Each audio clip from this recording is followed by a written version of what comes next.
Good morning student. Vivekananda school e learning app पर आप सभी का स्वागत है। आज हम शुरुआत कर रहे हैं अपनी जो पाठ्य पुस्तक है समकालीन भारत भाग 2 और इसका जो पाठ है सेकंड और इसका पार्ट है वो फर्स्ट। पार्ट का नाम है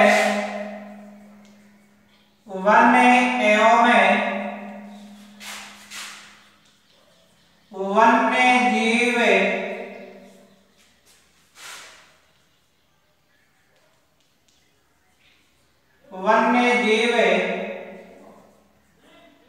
संसार।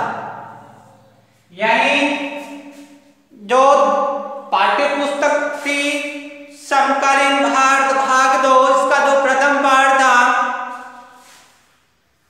वो पूरा हो चुका था। दूसरा जो पाठ है इसका प्रथम पाठ है, पाठ का नाम है वन्य जीव संसाधन। यानी वन और वनों में पाए जाने वाले जो जीव जंतु हैं उनके बारे में इस पाठ में उल्लेख किया गया है। कौन कौन से जीव पाए जाते हैं, कौन कौन से वृक्ष पाए जाते हैं, उनकी कौन कौन सी प्रजातियां पाई जाती हैं और उन वनों में पाए जाने वाले जो कौन कौन से जीव हैं उनकी स्थिति कैसी है। कुछ जीव हैं जो लगभग समाप्त होने की कगार पर है और कुछ जीव ऐसे हैं जिनकी संख्या है लगातार घटती जा रही है। तो इस पाठ में है इसी का उल्लेख किया गया है। यानी वन और वनों में पाए जाने वाले जो जीव जंतु हैं ये हमारा जो ग्रह है कौन सा, पृथ्वी। पृथ्वी भी क्या है, एक ग्रह है।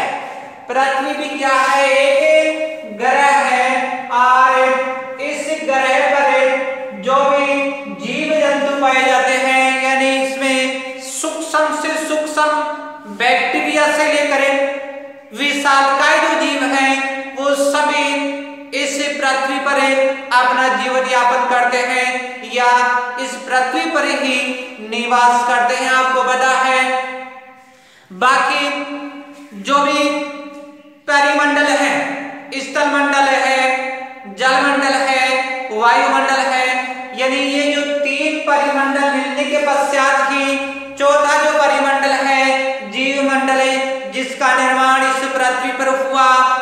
तो ये जो सूक्ष्म से सूक्ष्म बैक्टीरिया है उससे लेकर विशालकाय जो व्हेल मछली है या अन्य जो जीव है वो सभी इस पृथ्वी पर निवास करते हैं।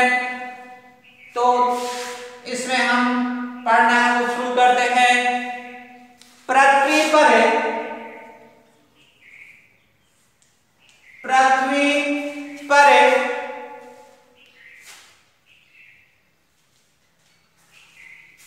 हम सूक्ष्म पृथ्वी पर हमें सूक्ष्म जीवाणु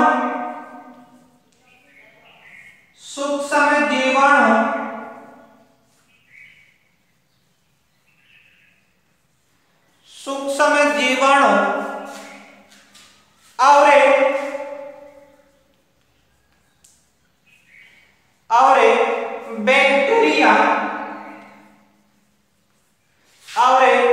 बैक्टीरिया सूक्ष्म जीवाणु और बैक्टीरिया जौन से लेकर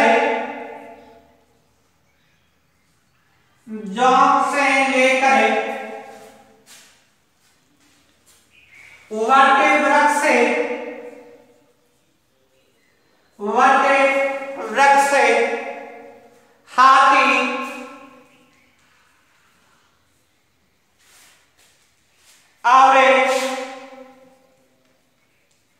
हाथी और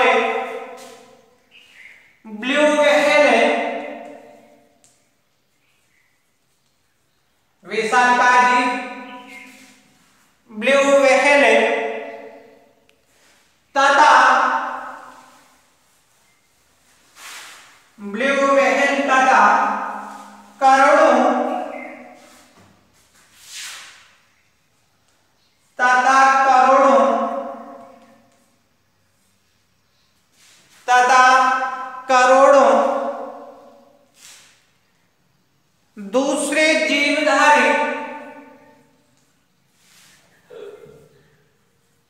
दूसरे जीवधारी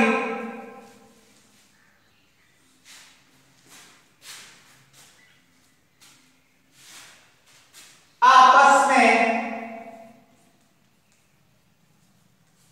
साथ साथ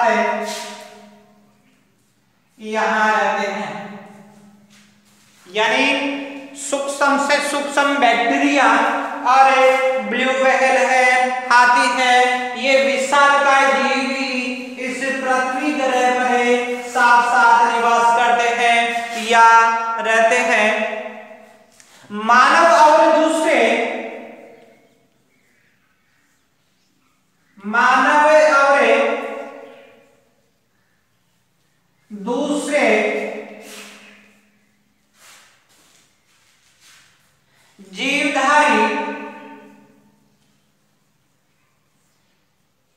जीवधारी एक जटिल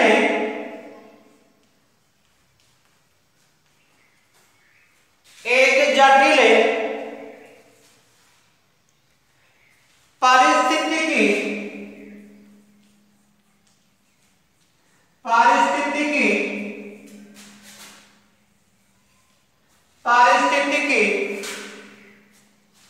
तंत्र का निर्माण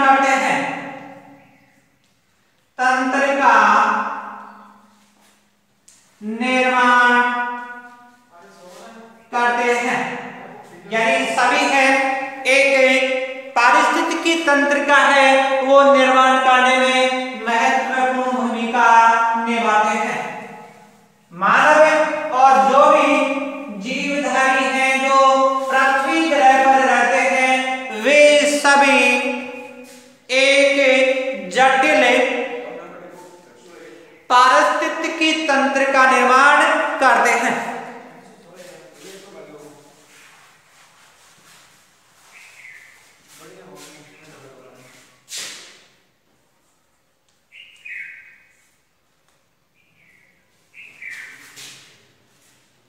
वन्य जीवन और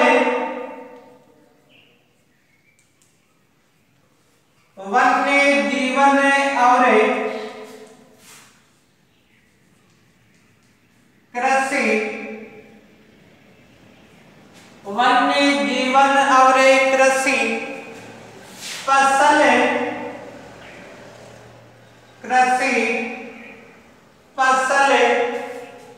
उपजातियों में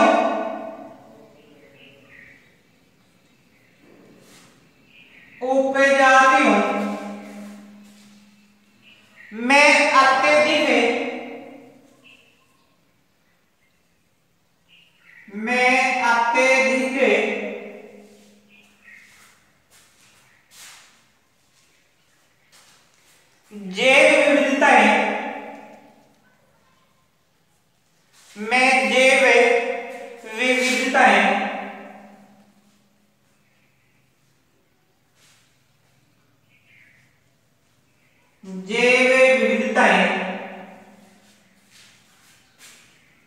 पाई जाती है। जैव विविधताएं पाई जाती है। वन्य जीवन वनों में पाए जाने वाले जो जीव जंतु हैं और कृषि फसल उपजातियों में अत्यधिक जैव विविधताएं कहां पर पाई जाती है? भारत में पाई जाती है।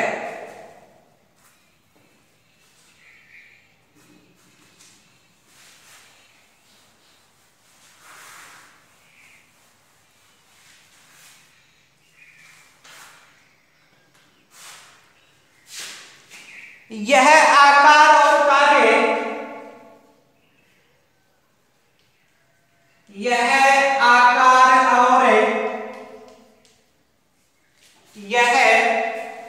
कार्य कार्य में भी भिन्न है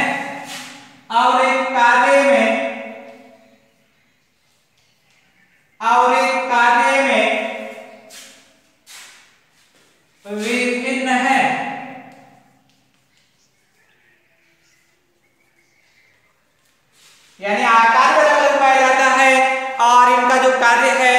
वो भी अलग अलग पाया जाता है, परंतु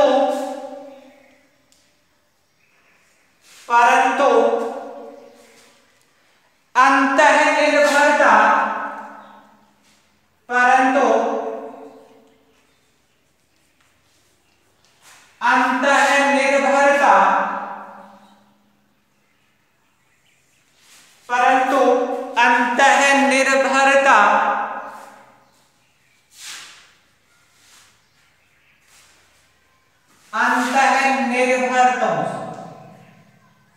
अंतःनिर्भरताओं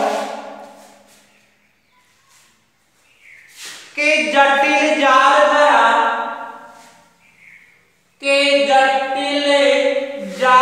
द्वारा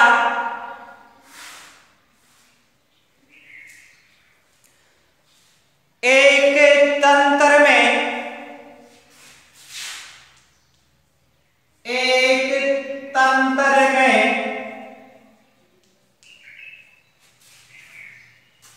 गूंथी हुई है।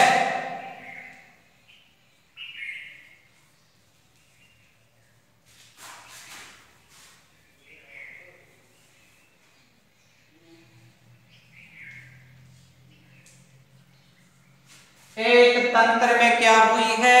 गूंथी हुई है, यानी एक दूसरे से मिली हुई है।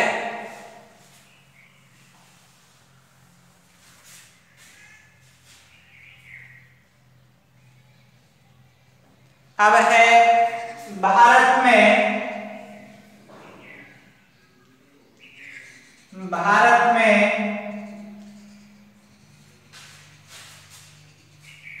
वनस्पति जात और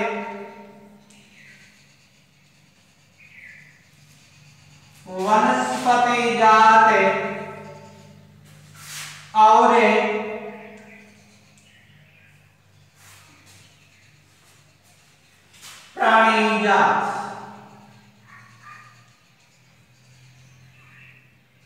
भारत में वनस्पति जात और प्राणी जात। भारत में वनस्पति जात और प्राणी जात। अब इसमें है भारत में वनस्पति जात और प्राणी जात।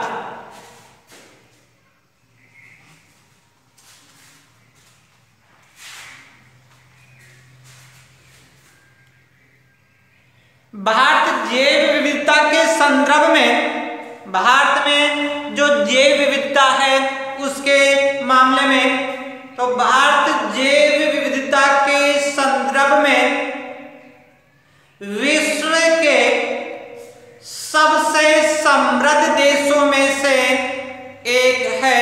इसमें लिखना है भारत जैव विविधता के संदर्भ में, यानी जो जैव विविधताएं पाई जाती है उनके मामले में भारत जैव विविधता के संदर्भ में विश्व के सबसे समृद्ध देशों में से एक है या सबसे प्रमुख देश। यानी भारत में जो जैव विविधताएं पाई जाती है उतनी जैव विविधताएं हैं बाकी विश्व के देशों में नहीं पाई जाती है। तो भारत सबसे समृद्ध देशों में से एक है। यहाँ विश्व की सारी जैव उपजातियां पाई जाती है, यानी भारत में विश्व की सारी जैव विविधताओं की 8% संख्या पाई जाती है। कितने प्रतिशत? 8% जनसंख्या पाई जाती है। तो भारत में या यहाँ विश्व की सारी जैव उपजातियों की 8% संख्या लगभग 16 लाख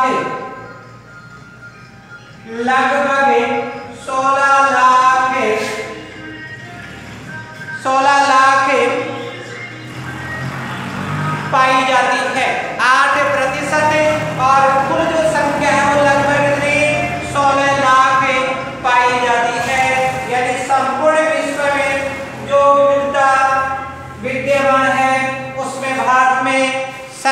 की जैव विविधताएं पाई जाती है और विश्व में पाई जाने वाली सारी जैव विविधताओं की लगभग 8% संख्या यह लगभग 16 लाख भारत में पाई जाती है।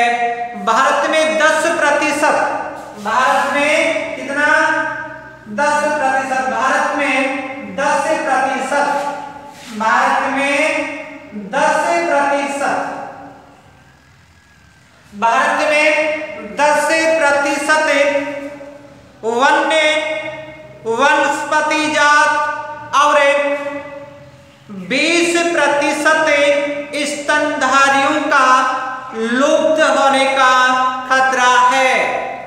या लंबी लो, भारत में 10% कितना प्रतिशत है 10% वनस्पति जात, यानी 10% तो वनस्पति जात के विलुप्त होने की संभावना है। कितने प्रतिशत है 10% किसकी वनस्पति जात, यानी लगभग 10% भारत में वनस्पति जो जात है वो लुप्त होने के कगार पर है। अलग पूछा जा सकता है कि भारत में लगभग कितने प्रतिशत वनस्पति जात है वो लुप्त होने की कगार पर है 10%, और 20% स्तनधारी और 20% है स्तनधारियों के लुप्त होने की संभावना है या लुप्त होने के कगार पर। 10% तो वनस्पति जात के और 20% है स्तनधारी जो है उनके लुप्त होने का खतरा मंडरा रहा है। इनमें से कई उपजातियां तो नाजुक अवस्था में है और इनमें से भी कुछ उपजातियां ऐसी हैं जिनकी हालत बहुत ही खराब है, बहुत ही नाजुक है और ये लुप्त होने की कगार पर है, या तो लुप्त हो चुके हैं या लुप्त होने के कगार पर है। यानी 20% कितना प्रतिशत है 20% तो स्तनधारियों के लुप्त होने की संभावना है और 10% है वो वनस्पति जात के नष्ट होने की या लुप्त होने की स्थिति भारत में उत्पन्न हो चुकी है। विश्व की 8% यहाँ लगभग 16 लाख पाई जाती है, इसमें से 10% वनस्पति जात, 20% स्तनधारी है, इनके लुप्त होने की संभावना है। अब देखो इनमें से भी ऐसे कुछ हैं जो लुप्त होने के कगार पर हैं। इनमें चीता, यानी ऐसे कौन कौन से हैं जो लुप्त हो रहे हैं या लुप्त हो चुके हैं। चीता, गुलाबी सारे, गुलाबी सारे,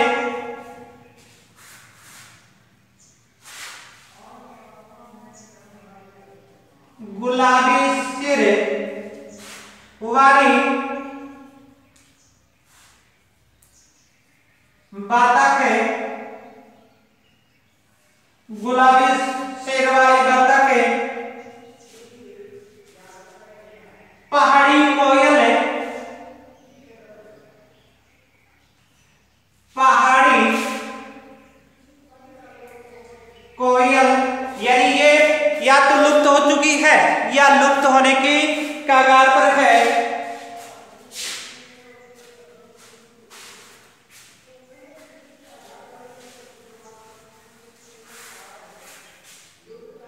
फिर है जंगली, जंगली चिल्लीदार, जंगली चिल्लीदार, उल्लू,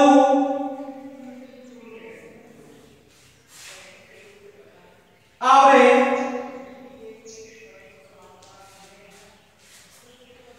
मधु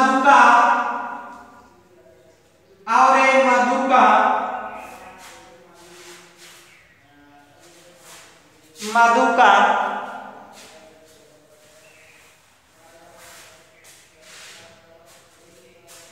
इनसिग्निस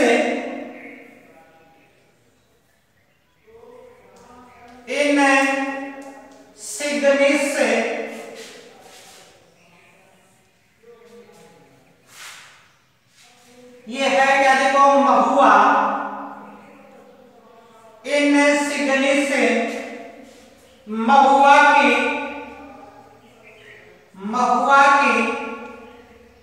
जंगली किस्म है। ये इनसिग्निस क्या है, महुआ की जंगली जो किस्म है, ये भी क्या है, कैसी स्थिति इसकी, ये लुप्त होने की कगार पर है। और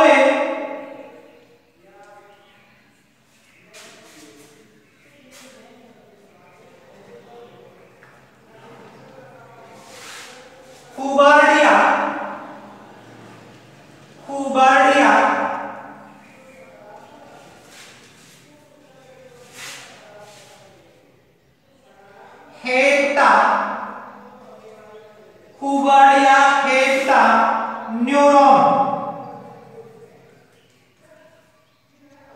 हेक्टा न्यूरॉन, घास की प्रजाति, ये है क्या, ये है घास की प्रजाति। हुबर्डिया हेक्टा न्यूरॉन, ये क्या है, ये एक घास की प्रजाति या घास की किस्म है, ये भी लुप्त होने की कगार पर है। जैसे पौधे शामिल हैं, जैसे पौधे शामिल हैं, यानी इसमें ये पौधे शामिल हैं जो लुप्त होने की कगार पर है या लुप्त हो चुके हैं। अब अगला जो बिंदु है, लुप्त होते वन। अगला जो बिंदु है वो है लुप्त होते वन।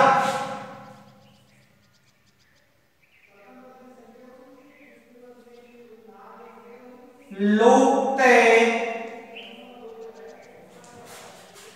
होते वन। अगला जो बिंदु है लुप्त होते वन, इसमें है, लिख लो, भारत में जिस पैमाने पर, इसमें लिखना है, भारत में जिस पैमाने पर वन कटाई हो रही है, यानी जिस प्रकार भारत में वनों को काटा जा रहा है, भारत में जिस प्रकार से या जिस स्थिति में वनों को काटा जा रहा है, तो भारत में जिस पैमाने पर वन कटाई हो रही है वह चिंताजनक है, विचार करने योग्य है। यानी भविष्य के लिए है वनों को सुरक्षित रखना, पारिस्थितिकी संतुलन को बनाए रखना अति महत्वपूर्ण है। परंतु भारत में अत्यधिक जनसंख्या वृद्धि के कारण या जो जनसंख्या लगातार बढ़ रही है,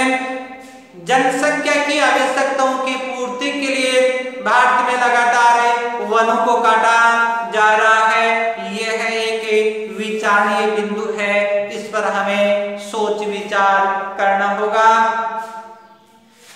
देश में वन आवरण के अंतर्गत यानी वन क्षेत्र है वो कितना होना चाहिए, तो देश में वन आवरण के अंतर्गत अनुमानित 79 पॉइंट वन आवरण के अंतर्गत 79.42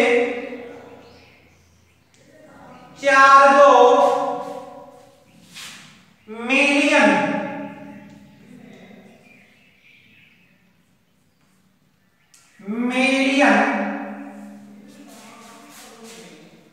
हेक्टेयर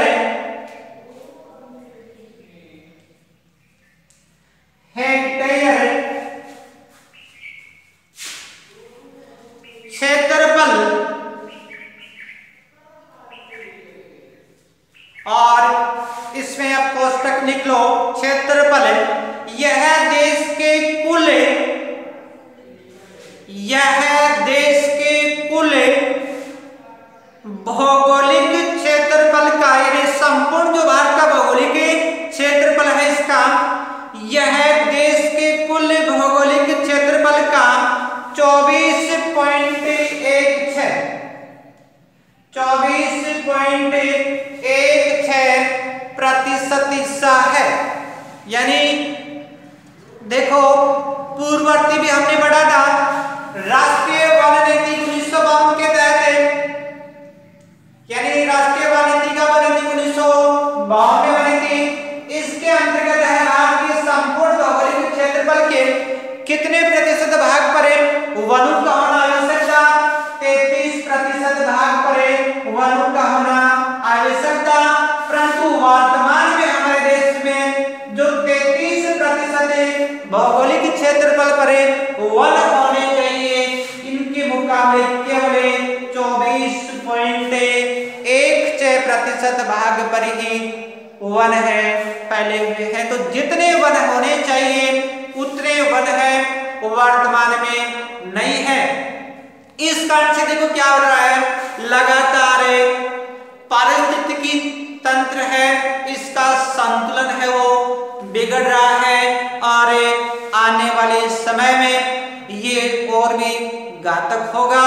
यानी मनुष्य है क्या कर रहा है, अपनी आवश्यकताओं की पूर्ति के लिए लगातार वनों को काट रहा है और वनों के अत्यधिक दोहन के कारण एक समय ऐसा आ जाएगा जब हमारे लिए इस पृथ्वी पर जीना भी दुर्भर हो जाएगा। तो जो लुप्त हो रहे हैं वन, उनको बचाना आवश्यक है। यानी हमारा जो कुल क्षेत्रफल है उसके लगभग 33% भाग पर वनों का होना आवश्यक है। परंतु वर्तमान में परिस्थितियां ऐसी हैं कि 24.16% भाग पर ही वन है। हाँ ये जरूर है, 1960 के मुकाबले भारत में जो वन क्षेत्र है उसमें वृद्धि हुई है। परंतु जितनी वृद्धि राष्ट्रीय वन नीति में आवश्यक मानी गई थी उतनी वृद्धि नहीं हुई है। लगातार प्रयास किए जा रहे हैं, परंतु भारत की जनसंख्या है ये भी लगातार बढ़ती जा रही है। इस कारण से जो वन क्षेत्रफल होना चाहिए उतना वन क्षेत्रफल नहीं है। आज के लिए बस इतना ही।